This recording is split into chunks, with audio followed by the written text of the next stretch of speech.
खुदावंद यीशु मसीह जैसे इस छोटे से गांव के अंदर दाखिल हुए ना, तो बाइबल बयान करती है कि यहां पर शोर मच गया। यीशु आ गया है। कौन है यीशु? अंधों को आंखें देने वाला है। कौन है ये यीशु? लंगड़ों को चलाने वाला है। कौन है ये यीशु? मुर्दों को भाई जिंदा करने वाला है।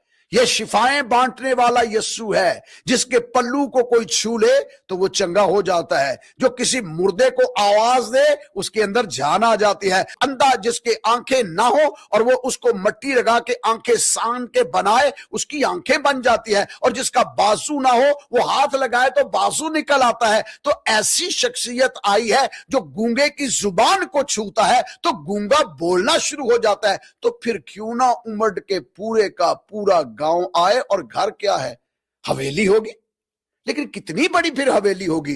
जहां जनाबे मसीह जाता है वहां तो हजारों की तादाद में लोग इकट्ठे हो जाते हैं। और यहां खुदावंद यीशु मसीह जब पतरस के घर में इकट्ठे हुए आए तो बाइबल में लिखा है कि लोग चारों इतराफ से उमड़ आए। गलियों के अंदर रश, बाजारों के अंदर रश।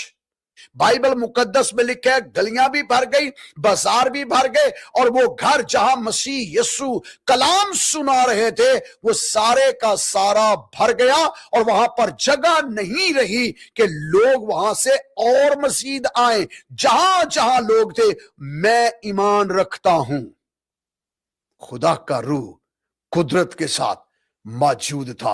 और जब मसीह कलाम कर रहा था तो मसा की कुदरत और उसकी फरोवानी इतनी थी, पिन ड्रॉप साइलेंस जो था वो गलियों के अंदर, बाजारों के अंदर, क्योंकि जहां खुदावंद यीशु की हजूरी होती है दूर दूर तक मसा की कुदरत बह रही होती है। अगर कोई अंधा आया है तो खुदावंद की हजूरी शिफा देने के लिए, मरकस रसूल, मत्ती रसूल लिखता है, शिफा देने के लिए कुदरत उसके अंदर से बह रही थी, जारी थी शिफा की कुदरत। वो खड़ा कहां है किस जगह पर? एक छोटे से घर के अंदर, लेकिन शिफा की कुदरत बह रही है।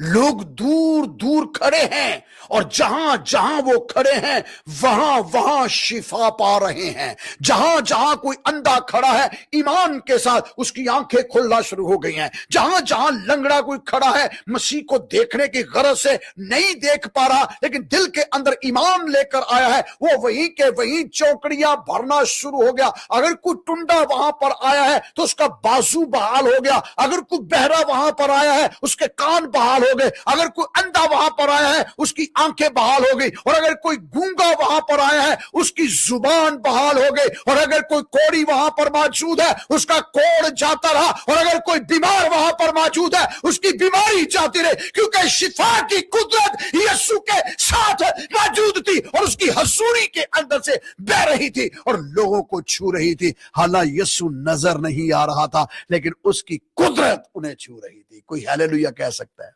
मैं ईमान रखता हूं, मैं ईमान रखता हूं। आप अब जब उसके कलाम को सुन रहे हैं उसकी हजूरी बह रही है और उसकी शिफा की कुदरत आपको छू रही है, आपकी जिंदगियों को बहाल कर रही है, आपके खानदानों को बहाल कर रही है, आपकी रूह को बहाल कर रही है, आपके बदन को बहाल कर रही है, आपके माइंडसेट को बहाल कर रही है, आपकी तमाम तर ऐसी मुश्किलात को दूर कर रही है, क्योंकि शिफा की कुदरत उसके अंदर से बहती हुई आपको बचा रही है।